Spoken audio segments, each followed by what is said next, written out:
കൃഷ്ണാക്കിടാവേ ഇത് ഞാൻ തൊഴുന്നേൻ ആനന്ദമൂർത്തേഴകാൽ പുരാനെ. എപ്പോഴും മുമ്പിൽ തിരുമേനി കാണുവാൻ തക്കൊരു കണ്ണിനരുളിയിട വേണം. ജഗന്നിവാസ കരുണാമരാനേ മുകുന്ന ഭക്തപ്രിയ വാസുദേവ. ജഗന്നിവാസ കരുണാമരാനേ മുകുന്ന ഭക്തപ്രിയ വാസുദേവ. വരുന്ന രോഗങ്ങൾ അകന്നു പോകാൻ വരം തരണേ ശ്രീ ഗുരുവായൂരപ്പ.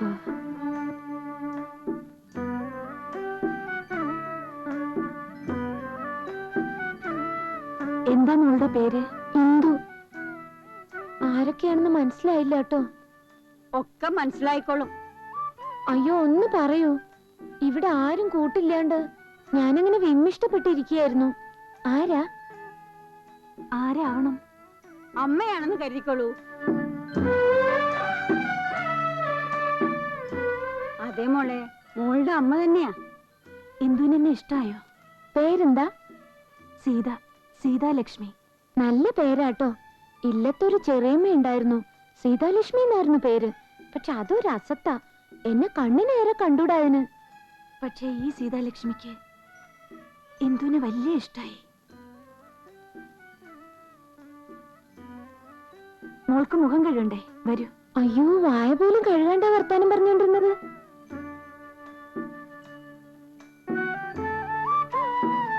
സംസാരവും രീതിയൊക്കെ കണ്ട കൊച്ചു കുട്ടികളുടെ മാതിരിയാ. ഒരു ഇല്ലത്ത് ജനിച്ചതല്ലേ, ആ ഒരു ഗുണം ഉണ്ടാവാണ്ടിരിക്കുമോ? അതും ഒരു തമ്പുരാട്ടിയില്. അല്ലാതെ ഒരു സാധാരണ സ്ത്രീയെ എത്ര സുന്ദരിയായാലും കുട്ടനൊരു തെറ്റ് പറ്റുന്നു തോന്നുന്നുണ്ടോ നാരായണ?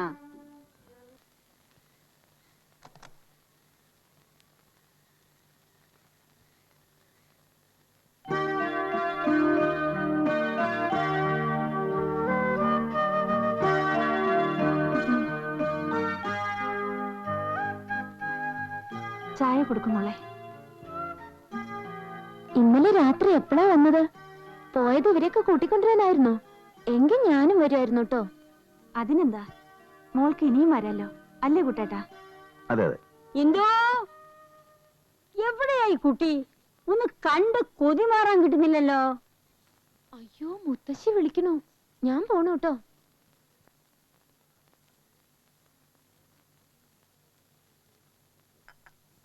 നമ്മുടെ മോള് നല്ല സുന്ദരിയാണല്ലേ? അതെ അതെ. കുട്ടേട്ടന്റെ ചായയാണെന്നാ അച്ഛൻ പറയുന്നത്. എനിക്കത് തോന്നുന്നില്ല. അമ്മയെപ്പോലെയാകുമല്ലേ? അവളുടെ അമ്മ ഇത്ര സുന്ദരിയായിരുന്നോ? ആ, ഏതാണ്ടതൊക്കെ പോലെ.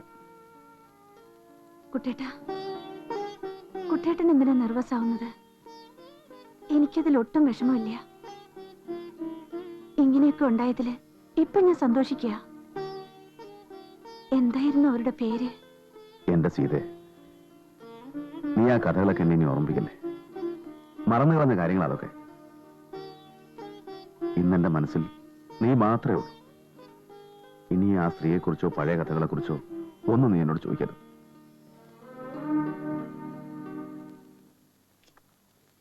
ആ നോട്ടവും ചിരിയും വർത്താനവും ഒക്കെ കുട്ടനെ കൊത്തി വെച്ചിരിക്കുന്ന പോലെയാ അല്ലേ നാരായണ? നല്ല ചായ ഉണ്ട്. എന്റെ ഗോപാല, നിനക്കെങ്കിലും എന്നോടൊന്ന് സൂചിപ്പിക്കായിരുന്നില്ലേ? എങ്കിൽ എന്റെ കുട്ടി ഹോസ്റ്റലിൽ വളരേണ്ട വല്ല കാര്യമുണ്ടോ? മോള് അച്ഛന്റെ തറവാട്ടിലേക്ക് പോരുന്നുണ്ടോ? എനിക്ക് അച്ഛനും അമ്മയും ഇല്ല. എന്റെ ഈശ്വര, എന്റെ കുഞ്ഞാരില്ലാത്തവരെ പോലെയാണല്ലോ വളർന്നത്. ഈ കുട്ടൻ ഇത്ര ദുഷ്ടനായി പോയല്ലോ. അച്ഛനാണെന്ന് പറഞ്ഞാൽ എന്താ, ആകാശം ഇടിഞ്ഞു വീഴുവോ? മോക്ക് അച്ഛനുണ്ട്, അമ്മയുണ്ട്. അച്ഛന്റെ വീട്ടിലാ മോളിപ്പ ഇരിക്കുന്നത്. മോളുടെ അച്ഛമ്മയാണ് ഞാൻ. എന്റെ കുട്ടന്റെ മോളാ നീ. സത്യാണോ ഈ പറഞ്ഞത്?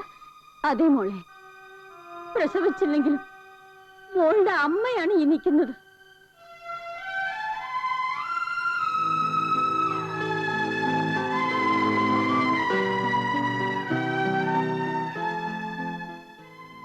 സത്യാണോ?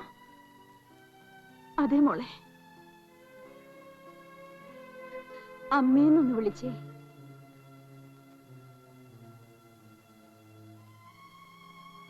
അമ്മയെന്നൊന്ന് വിളിക്കുമോളെ.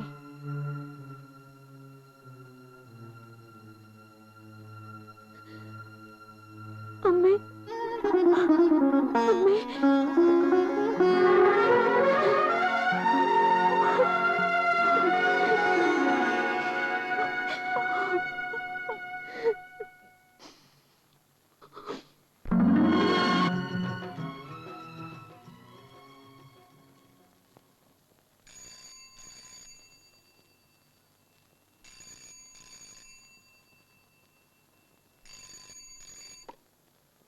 Yes, Vishnu speaking.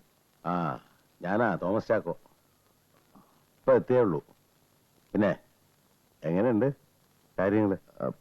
കാര്യങ്ങള് അത് പിന്നെ ഞാൻ നേരിട്ട് പറയാം. താനെന്താ ഉരുളുന്നേ? ആഴ്ച വന്നു കഴിഞ്ഞു, നീ എന്റെ ഊഴവാ. ഞാൻ എപ്പോഴാ വരണ്ടേ? ഞാൻ വിളിക്കാം. ആരാ? എന്റെ ഒരു ഫ്രണ്ടാ. ഞാനിന്ന് വീട്ടിലേക്ക് പോട്ടെ? ആ അത് നന്നായി. അല്ല പിന്നെ സീതേ, നീ പോകുന്നതിൽ എനിക്ക് വിഷമമുണ്ട്. വീട്ടിലാരും ഇല്ലാത്തതുകൊണ്ട് എങ്ങനെയാ പോണ്ടെന്ന് പറയാ. എന്തിനു നിങ്ങൾ വിളിച്ചോണ്ട് പോവാ? എങ്ങോട്ട്? നമ്മുടെ വീട്ടിലേക്ക്. അയ്യോ അതെന്തിനാ? അവളെ പിരിഞ്ഞു നിൽക്കാൻ എനിക്ക് പറ്റണില്ല കുട്ടേട്ടാ. സീത അവിടെ പഠിപ്പ് കളയാൻ പറ്റുമോ? കോളേജ് ഉടനെ തുറക്കില്ലേ? അവളെ പഠിപ്പ് അങ്ങ് പൊയ്ക്കോട്ടെ. അവള് പഠിച്ച് ജോലി ചെയ്തിട്ട് വേണ്ട ഇവിടെ കുടുംബം പുലർത്താൻ. അതല്ല, നിർബന്ധമാണെങ്കിൽ നാട്ടിലുണ്ട് നല്ല കോളേജ്. അതൊക്കെ അടുത്ത കൊല്ലം ആവുമേ. ഇക്കൊല്ലം ഇവിടെ അങ്ങ് അവള് കംപ്ലീറ്റ് ചെയ്യട്ടെ. ഇക്കൊല്ലം ഇനി അവള് കോളേജിൽ പോകുന്നില്ല. 10-12 കൊല്ലം പൂജയും പ്രാർത്ഥനയും ചെയ്തതിന്റെ ഫലം ഇപ്പോഴാ കിട്ടിയത്. എന്റെ കാര്യം പോട്ടെ, ഇവൾക്കല്ലേ ആഗ്രഹങ്ങള്.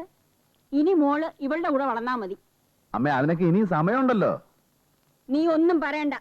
മോളുടെ കാര്യങ്ങൾ ഇനി നീ മാത്രം തീരുമാനിച്ചാ പോരാ, അതിന് ഞങ്ങൾക്കും ഉണ്ട് അവകാശം. ആ എനിക്കെന്താ അവകാശം? അതല്ല, നിനക്ക് അവളെ പിരിയാൻ പറ്റില്ലെങ്കിൽ നീ ഞങ്ങളുടെ കൂടെ പോരെ. അപ്പൊ എസ്റ്റേറ്റിലെ കാര്യങ്ങളൊക്കെ ആര് നോക്കും അമ്മേ? മോളെ കാണാൻ വേണ്ടി മാത്രമല്ലേ നീ മലമുകളിൽ വന്ന് കിടന്ന് കഷ്ടപ്പെടുന്നത്. ഇനിയിപ്പോ അത് വേണ്ട, നീ ഞങ്ങളുടെ കൂടെ പോര്. എന്തെങ്കിലും ആവശ്യം ഉണ്ടെങ്കിൽ മാത്രം ഇങ്ങോട്ട് വന്നാ മതി, അല്ലെങ്കിൽ അങ്ങ് വിറ്റുകളാ. അമ്മ എന്തറിഞ്ഞിട്ടാ ഈ പറയുന്നത്? അതൊന്നും ശരിയാവില്ല. ഞാൻ പറയുന്നത് അനുസരിച്ചാ മതി.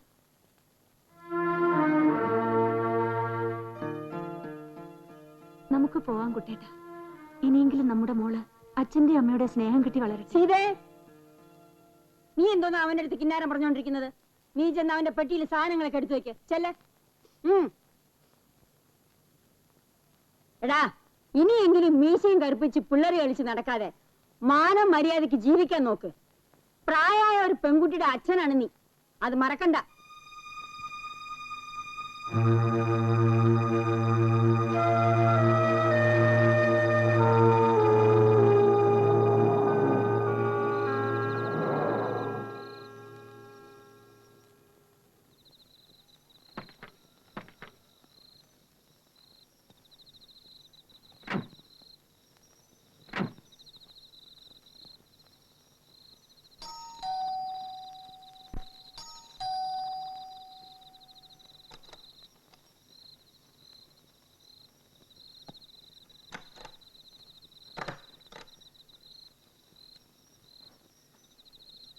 സാറ് നാട്ടിൽ പോയിരിക്കുക. അപ്പൊ ആ കുട്ടിയോ? അതിനെയും കൊണ്ടുപോയി വീട്ടിലേക്കോ? ആ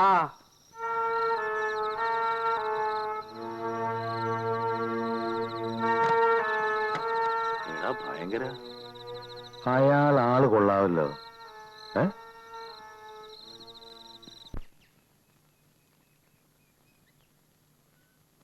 ഇപ്പോഴാ തന്റെ മുഖത്തൊരു ചൈതന്യം വന്നത്. അതാ ഭാര്യയും കുട്ടികളും കൂടിയുള്ള കുടുംബജീവിതത്തിന്റെ ഒരു സുഖം. മോളെന്താ ഒന്നും മിണ്ടാത്തത്? ഞാനെന്താ പറയാ? ഇവിടെ വന്നിട്ട് ഒരു ദിവസമേ ആയുള്ളൂ. ഇതിനിടയ്ക്ക് എന്റെ കുട്ടിക്ക് ഒരിടത്ത് അടങ്ങിയിരിക്കാൻ പറ്റിയിട്ടില്ല. ബന്ധുക്കളും കൂട്ടുകാരും ഒക്കെ വരികയല്ലേ. നമ്മൾ കുട്ടിയെ കാണിച്ചില്ലെങ്കിൽ അതൊരു വിഷമം.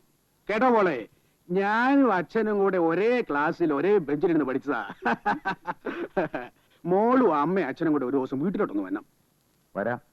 വരാമെന്ന് പറഞ്ഞാ പോരാ, വരണം. ഉടനെ ഒന്നും പറ്റിയെന്ന് വരില്ല. ഞങ്ങളുടെ കുടുംബത്തിൽ തന്നെ ഇവളെ ഒരു പ്രാവശ്യമെങ്കിലും കൊണ്ടുപോയി പരിചയപ്പെടുത്തണ്ടേ? എന്റെ വീട്ടിൽ തന്നെ 1 മാസം നിർത്തണമെന്ന് പറഞ്ഞ അച്ഛൻ പോയത്. അതെ അതെ, അത് ശരിയാ. തിരക്കൊക്കെ കഴിഞ്ഞിട്ട് മതി, പക്ഷെ വരണം. വരാം.